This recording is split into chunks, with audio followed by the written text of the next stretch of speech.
Hi and welcome back to my YouTube channel. तो आज की इस वीडियो में हम बात करेंगे चैप्टर 4 के लास्ट टॉपिक की लिक्विडिटी ट्रैप। तो टॉपिक को स्टार्ट करने से पहले एक बार जो भी इंपॉर्टेंट टॉपिक्स रिक्वायर है इस मेन टॉपिक को समझने के लिए उसकी हम एक बार रिवीजन करते हैं। तो अगर हम मनी की बात करते हैं तो हमने देखा कि जो मनी है या तो लोग उसे अपने पास होल्ड करते हैं या फिर लोग उससे बॉन्ड्स को परचेज कर लेते हैं।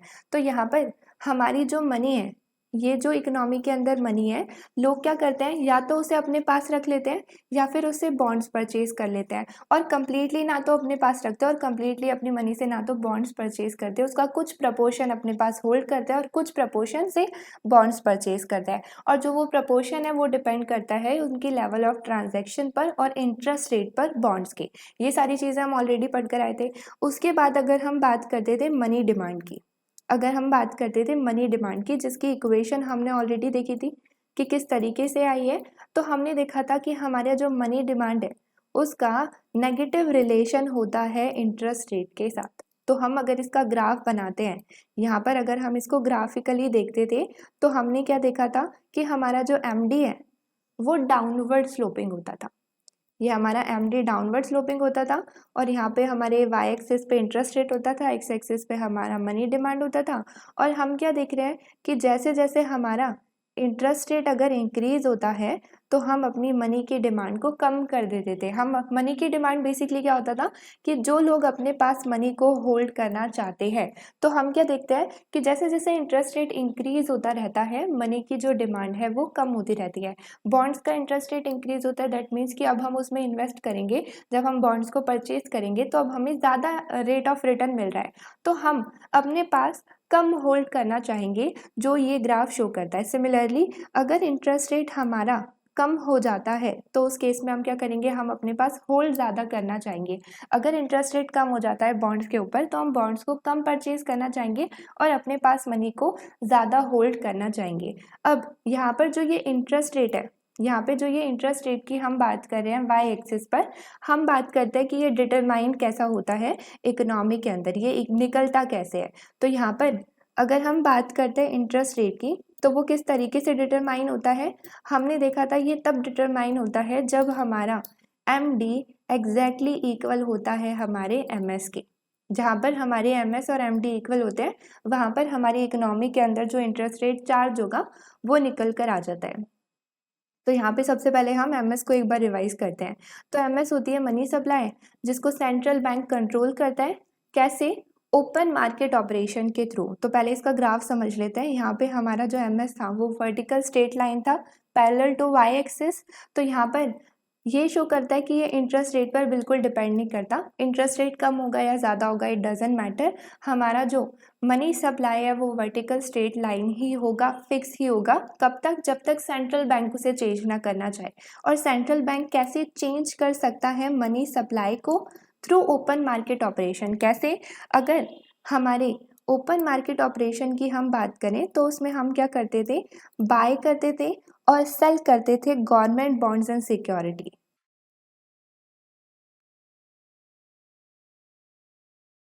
तो ये सारी चीज़ भी हम ऑलरेडी पढ़ कर आए थे। अब अगर हम बात करते हैं इंटरेस्ट रेट कि यहाँ पर इंटरेस्ट रेट कैसे डिटरमाइन होता है, क्योंकि इंटरेस्ट रेट पर ही सारी चीज़ें डिपेंड करती है। अगर इंटरेस्ट रेट ज़्यादा होगा तो हमारी मनी डिमांड कम होगी, इंटरेस्ट रेट कम होगा तो मनी डिमांड ज़्यादा होगी। लेकिन ये जो इंटरेस्ट रेट है इसे कंट्रोल कौन करता है? तो अगेन आरबीआई कंट्रोल करता है हमारे इंटरेस्ट रेट को। कैसे? Through MS. क्योंकि हमारा जो आरबीआई है उस पर एमडी का तो कोई कंट्रोल नहीं है, मतलब कि हमारा जो आरबीआई है वो एमडी को चेंज नहीं कर सकते, क्योंकि वो तो लोगों की प्रेफरेंस के ऊपर है कि लोग कितना होल्ड करना चाहते हैं अपने पास मनी। तो यहाँ पर एमडी को आरबीआई कंट्रोल नहीं कर सकते, बट यस एमएस को आरबीआई कंट्रोल कर सकते हैं एंड उसके थ्रू वो इंटरेस्ट रेट अपनी मनपसंद का चेंज कर सकते हैं। इकोनॉमी के अंदर जो वो इंटरेस्ट रेट चार्ज करना चाहते हैं वो ला सकते हैं। कैसे? अगर हमने देखा हुआ है कि अगर हमारी मनी सप्लाई वो कम कर देते हैं तो इंटरेस्ट रेट इंक्रीज हो जाता है, अगर मनी सप्लाई वो अपनी बढ़ा देते हैं तो इंटरेस्ट रेट कम हो जाता है। यहाँ पर अगर हम इसे ग्राफिकली देखें तो हमने क्या देखा था, ये हमारा ग्राफ है, यहाँ पर मैंने ये एमडी बना दिया, ये हमारा एमएस हो गया, मैं इसे यहाँ पे प्लॉट कर देती हूँ, है ना। और यहाँ पर ये हमारा इंटरेस्ट रेट हो गया जो कि अभी इनिशियली चार्ज हो रहा है। तो अगर हमारे सेंट्रल बैंक को इंटरेस्ट रेट इंक्रीज करना है तो वो क्या करते हैं अपना सिंपली एमएस को कम कर देते हैं। जब वो एमएस को कम करेंगे तो हमारा एमएस लेफ्टवर्ड शिफ्ट हो जाएगा और देख सकते हैं हम हमारा जो इंटरेस्ट रेट है वो इंक्रीज हो जाएगा पहले से। सिमिलरली इसका उल्टा, अगर हमारे सेंट्रल बैंक को इंटरेस्ट रेट कम करना होता है तो वो इकोनॉमी के अंदर मनी सप्लाई को इंक्रीज कर देते हैं, तो हमारी मनी सप्लाई राइटवर्ड शिफ्ट हो जाती है और हमारा जो इंटरेस्ट रेट है वो फॉल कर जाता है। ये हम ग्राफिकली देख सकते हैं।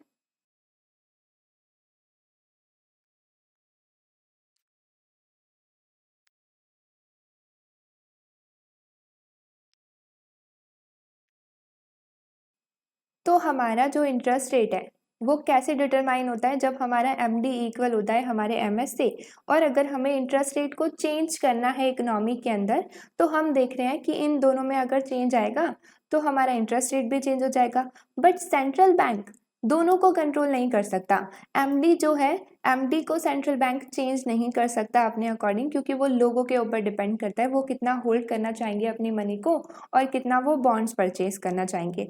लेकिन सेंट्रल बैंक के हाथ में एमएस है, सेंट्रल बैंक एमएस को चेंज कर सकता है अपने अकॉर्डिंग। कैसे? ओपन मार्केट ऑपरेशन के थ्रू। ओपन मार्केट ऑपरेशन में वो अपने गवर्नमेंट बॉन्ड्स एंड सिक्योरिटीज को बाय एंड सेल करके एमएस में चेंजेस ला सकता है। ये ऑलरेडी हम पढ़कर आए थे। तो यहाँ पर अगर सेंट्रल बैंक को इंटरेस्ट रेट चेंज करना है इकोनॉमी के अंदर अपने अकॉर्डिंग तो वो क्या करते हैं, वो मनी सप्लाई को कम कर देते हैं अगर उन्हें इंक्रीज करना है इंटरेस्ट रेट, और मनी सप्लाई को ज़्यादा कर देते हैं अगर उन्हें इकोनॉमी के अंदर कम करना है इंटरेस्ट रेट। और उसको हम ऑलरेडी पढ़कर आए हैं किस तरीके से, और हम एक बार ग्राफिकली भी सेम चीज़ को देख सकते हैं। ओके, यहाँ तक समझ आया। अब हम अपने मेन टॉपिक पर चलते हैं कि हमारा लिक्विडिटी ट्रैप क्या होता है और उसमें ये सारी चीज़ें क्यों इंपॉर्टेंट है, क्यों हम देख रहे हैं, वो सारी चीज़ें समझ आ जाएंगी।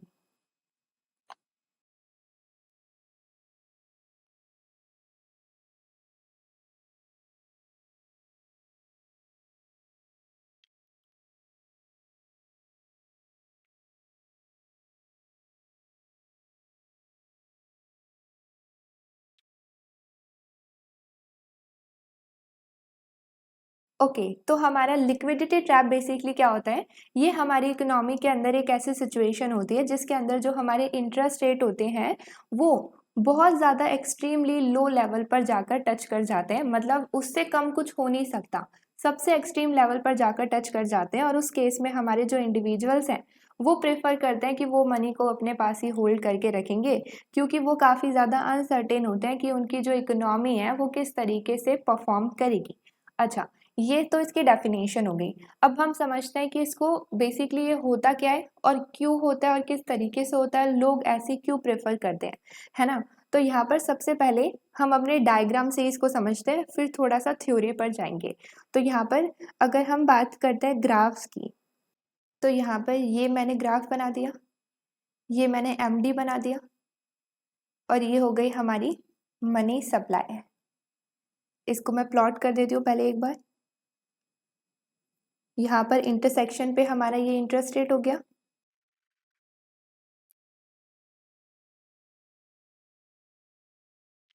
तो ये हमारी बिफोर सिचुएशन हो गई जो हम ऑलरेडी देख कर आए हैं। अब यहाँ पर लिक्विडिटी ट्रैप को समझने के लिए लेट सपोज हमारी सेंट्रल बैंक इकोनॉमी के अंदर मनी सप्लाई को इंक्रीज कर देता है। तो अगर मनी सप्लाई इंक्रीज होती है तो हमारा जो एमएस कर्व है वो राइटवर्ड शिफ्ट हो जाएगा। राइटवर्ड शिफ्ट हो गया तो यहाँ पर ये हमारा न्यू इक्विलिब्रियम पॉइंट हो गया, जहाँ पर हमारा एमएस एमडी के इक्वल है। अब न्यू हमारा एमएस एमडी के इक्वल है, वो हमारा ये न्यू इक्विलिब्रियम पॉइंट हो गया। यहाँ पर हमारा ये इंटरेस्ट रेट चार्ज होगा, मतलब अब यहाँ पर हमारा ये इंटरेस्ट रेट है। तो यहाँ पर हम क्या देख रहे हैं कि हमारा मनी सप्लाई इंक्रीज होने से हमारा इंटरेस्ट रेट फॉल कर गया, जो ऑलरेडी हमने पीछे देखा था।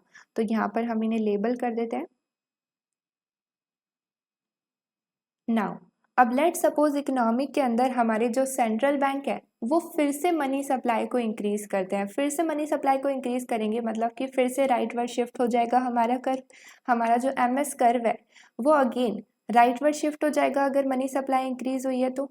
तो वो हमने राइटवर्ड शिफ्ट कर दिया। अब यहाँ पर हमारा जो न्यू इक्विलिब्रियम पॉइंट है, मतलब जहाँ पर मेरा पुराना एमडी और मेरा न्यू एमएस मेट कर रहा है, मिल रहा है, वो ये पॉइंट हो गया, यहाँ पर वो ये पॉइंट हो गया।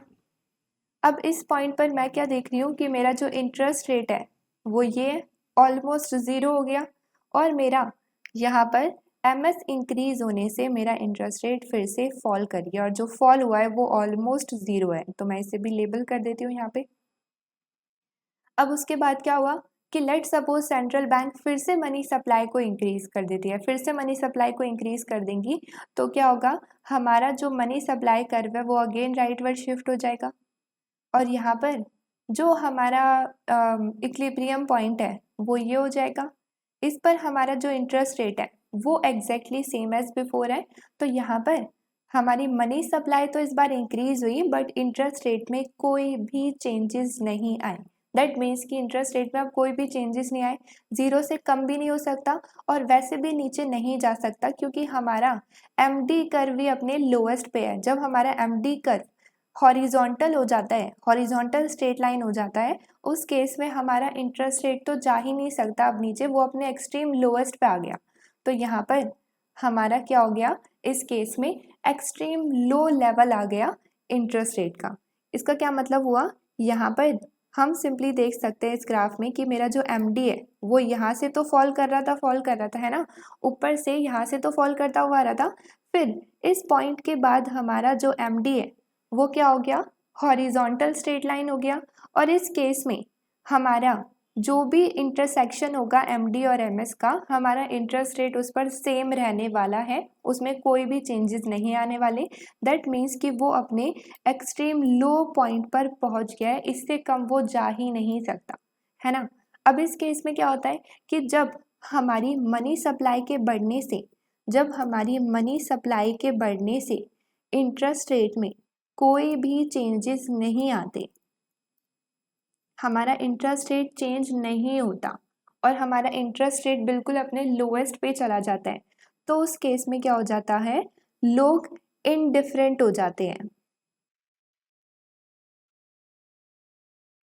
तो यहाँ पर जब हमारी मनी सप्लाई इकोनॉमी के अंदर इंक्रीज होती है और इंटरेस्ट रेट में कोई भी चेंजेस नहीं आ रहा और वो अपने लोएस्ट पर चला गया, एक्सट्रीम लोएस्ट पे चला गया, इससे कम अब वो हो ही नहीं सकता, तो उस केस में इंडिविजुअल्स क्या हो जाते हैं, वो इनडिफरेंट हो जाते हैं। इनडिफरेंट हो जाते हैं किसके बीच में, कि वो बॉन्ड्स को परचेज करें या नहीं, या फिर अपने पास मनी को रखें या नहीं, क्योंकि यहाँ पर क्या हुआ, जब इंटरेस्ट रेट में कोई भी चेंजेस नहीं आ रहा तो ना तो वो उन्हें लोगों को इंड्यूस कर रहा कि तुम खरीदो बॉन्ड्स को, ना ही वो ये बोल रहा कि तुम मत खरीदो, क्योंकि इंटरेस्ट रेट अगर इंक्रीज होता है तो लोगों का क्या मन करता है कि वो बॉन्ड्स को खरीदें, इंटरेस्ट रेट कम होता है तो लोगों का मन करता है कि बॉन्ड्स को नहीं खरीदें।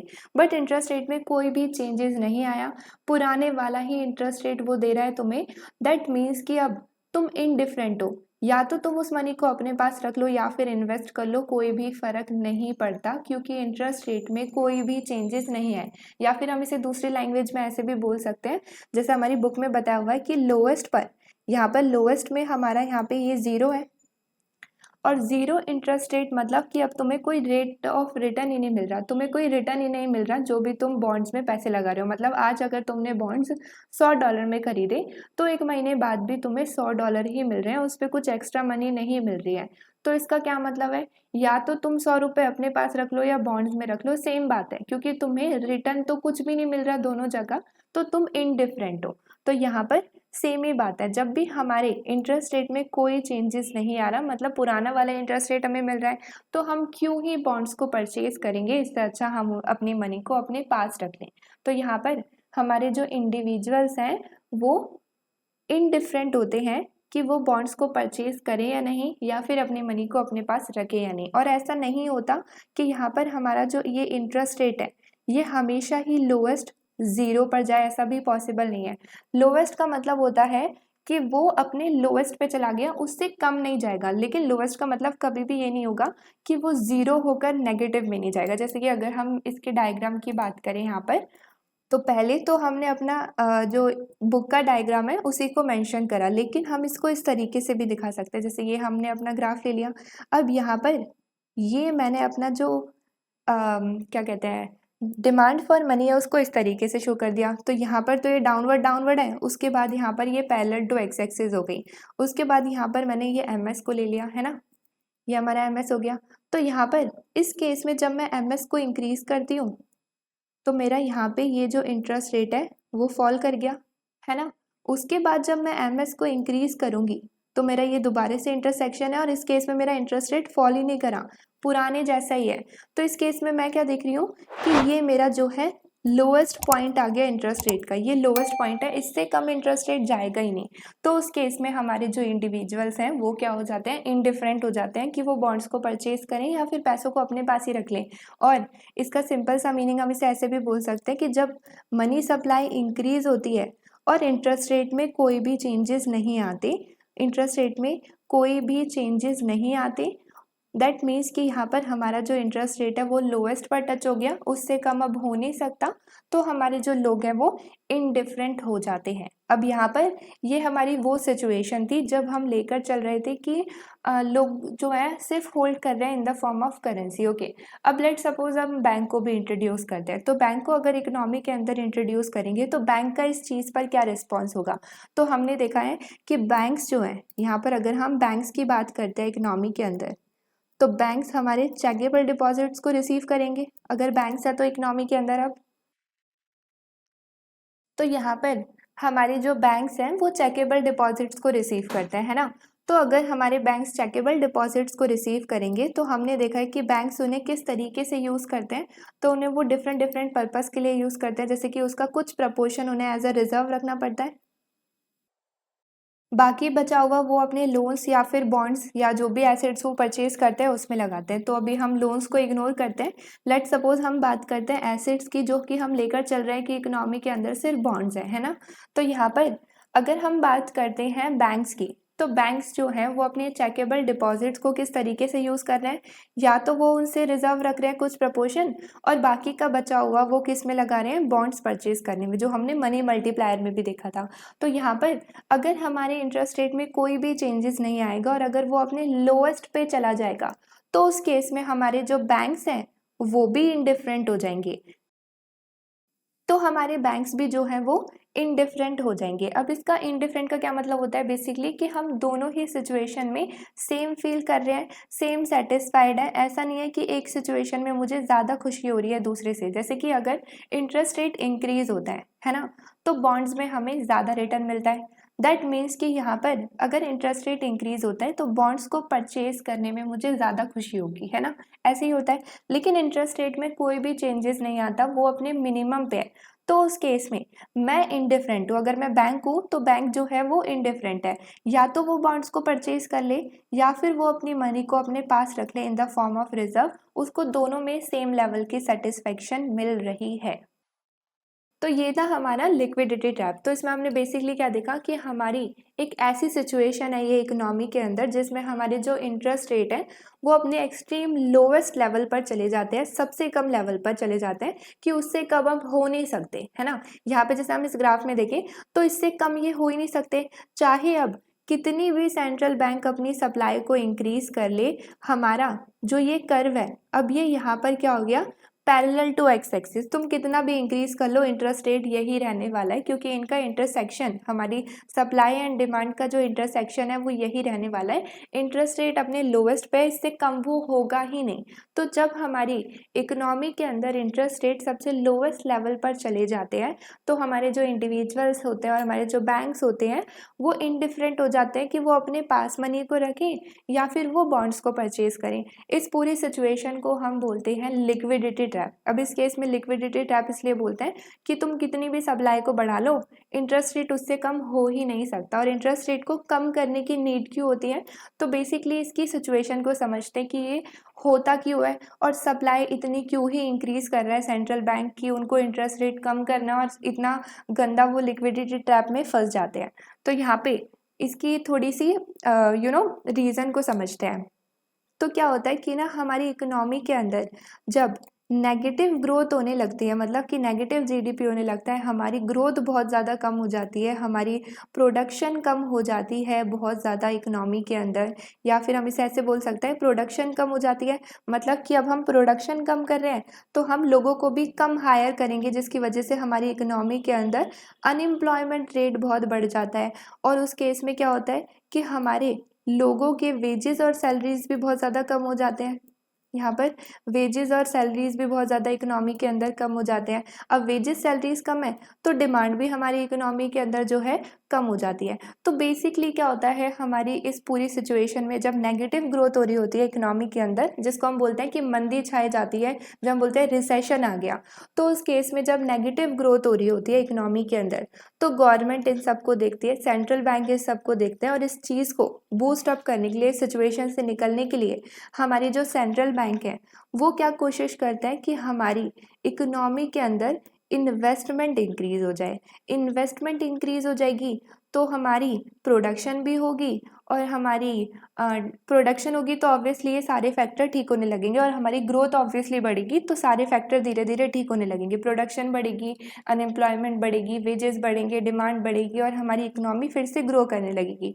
और इस इन्वेस्टमेंट को इंक्रीज करने के लिए वो क्या करते हैं, वो इंटरेस्ट रेट को कम करना चाहते हैं, ताकि जो बड़े बड़े लोग हमारे बोरोइंग करें एंड देन उससे ग्रो करें, इन्वेस्टमेंट करें एंड देन प्रोडक्शन इंक्रीज हो। तो ये सारी उनकी स्ट्रैटेजी होती है। बेसिकली इन्वेस्टमेंट को इंक्रीज करने के लिए हमारी जो गवर्नमेंट है वो इंटरेस्ट रेट को कम करती है, ताकि बोरोइंग इंक्रीज हो। बोरोइंग इंक्रीज होगी तो इन्वेस्टमेंट इंक्रीज होगी, फिर प्रोडक्शन वगैरह ग्रोथ सब ठीक हो जाएगा इकोनॉमी के अंदर। लेकिन जब वो इंटरेस्ट रेट को कम करती है सप्लाई को इंक्रीज करके, तो एक पॉइंट ऐसा आता है कि इंटरेस्ट रेट ऑलरेडी अपने मिनिमम पे पहुंच जाता है, और मिनिमम पे पहुंच जाता है तो तुम कितनी भी सप्लाई को इंक्रीज कर लो उससे कम तो इंटरेस्ट रेट होगा नहीं। तो उस केस में हमारी जो इकोनॉमी है वो इस तरीके की सिचुएशन में फंस जाती है। तो यहाँ पर हमारा जो चैप्टर है वो कम्प्लीटली ओवर होता है। आई होप कि आज की वीडियो में आपको सब कुछ अच्छे से समझ आया होगा। अगर आपको मेरी वीडियो पसंद आई है तो इसे लाइक, शेयर एंड सब्सक्राइब ज़रूर करें। मिलते हैं हम अब अपनी नेक्स्ट वीडियो में, तब तक के लिए बाय बाय।